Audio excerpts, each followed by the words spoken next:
My name is Moyeluwa Olajide and welcome back to So This Happened, where we bring you all the stories that made the headlines recently. Today's lineup is nothing short of jaw-dropping, from a woman who kidnapped a 4-year-old boy only to change his name and give him to her ex-boyfriend as his child. Well, let me not spill too much, just stay with me for all the juicy details. Now let's dive right into the first story. A woman identified as Blessing Okoye has been arrested for kidnapping a 4-year-old boy known as Hope Evans in Port Harcourt. Now, this woman, who is popularly known in her area as Destiny's mom, went to the boy's school, which happens to be the same school her son, Destiny, also attends. Now, eyewitnesses said they saw her lure the boy with biscuits and eggs before taking him with her. What could drive someone to lure a boy away with biscuits and eggs and change his name from Hope to Evans and even relocate to another state? Is that not craziness? Well, here is where the whole story gets more interesting. Now, the mother of Hope came to the school and discovered that her son was taken by Destiny's mom. And upon getting to her residence, they found out that she had disappeared with the boy. Of course, this sparked uproar in the community, leading to the involvement of the police. During the police investigation, they had found out that the woman ran to Abuja with the 4-year-old, took him to her ex-boyfriend, whose name is also Evans, and who she had once told during their previous relationship that she was pregnant for him, and this child was the outcome of the pregnancy. Now, this woman went as far as changing the boy's name from Hope Evans to David Evans. In fact, she forged some documents to back up her claims.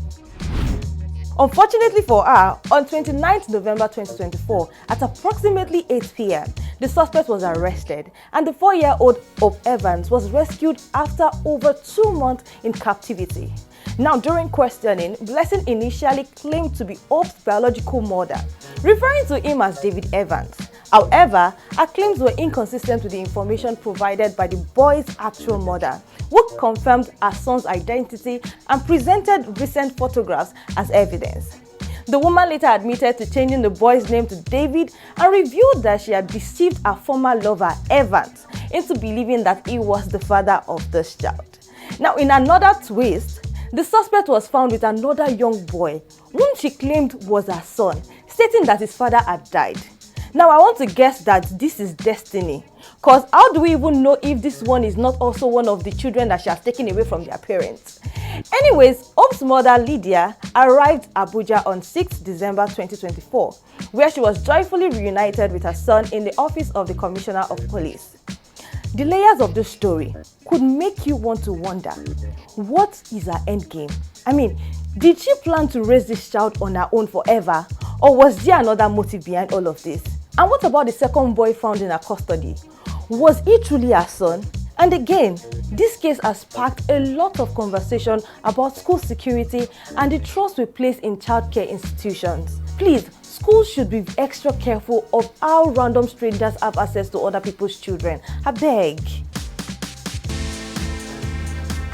Moving on to the second story on my list, which is quite sad, and it is about the accident which happened on Lagos Third Mainland Bridge on Saturday, 7th December 2024, involving a newly wedded couple returning from Ikoyi marriage registry. In the picture post that circulated the internet, the couples were sighted in the regalia, seated obviously with injuries sustained from the accident.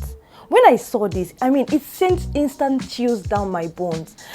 It was supposed to be a day that should have been filled with joy and love and celebration, but took an unexpected turn for the worse. Anyways, they weren't the only one involved in the accident, as 16 other passengers shared the unfortunate experience, each sustaining varying degrees of injuries.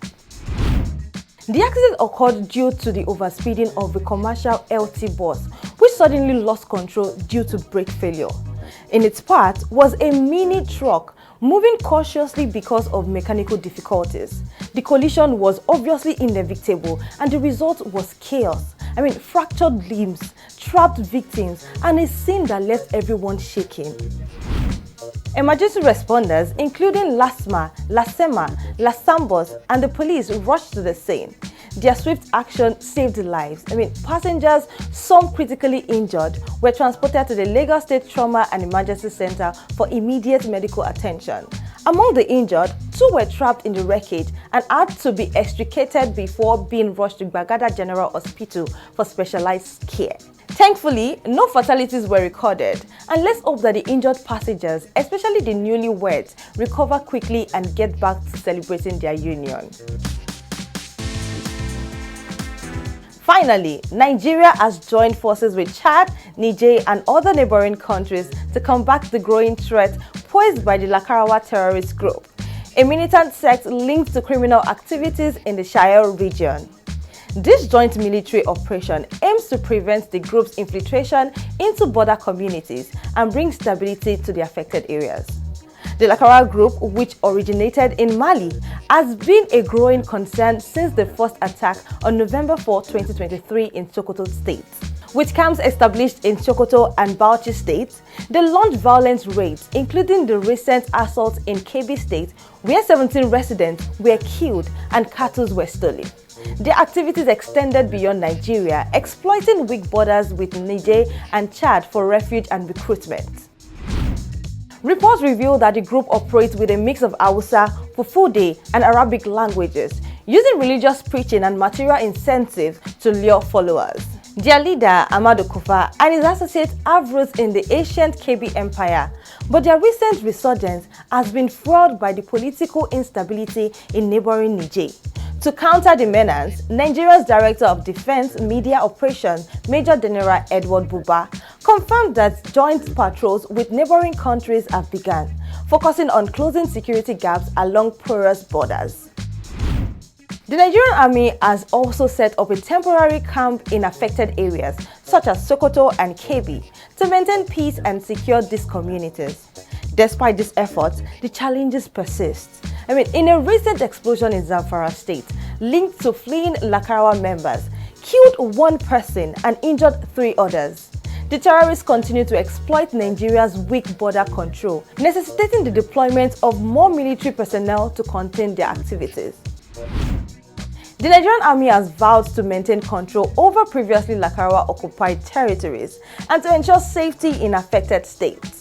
With ongoing collaboration among nations, there is hope for a more coordinated approach to eliminating this growing security threat.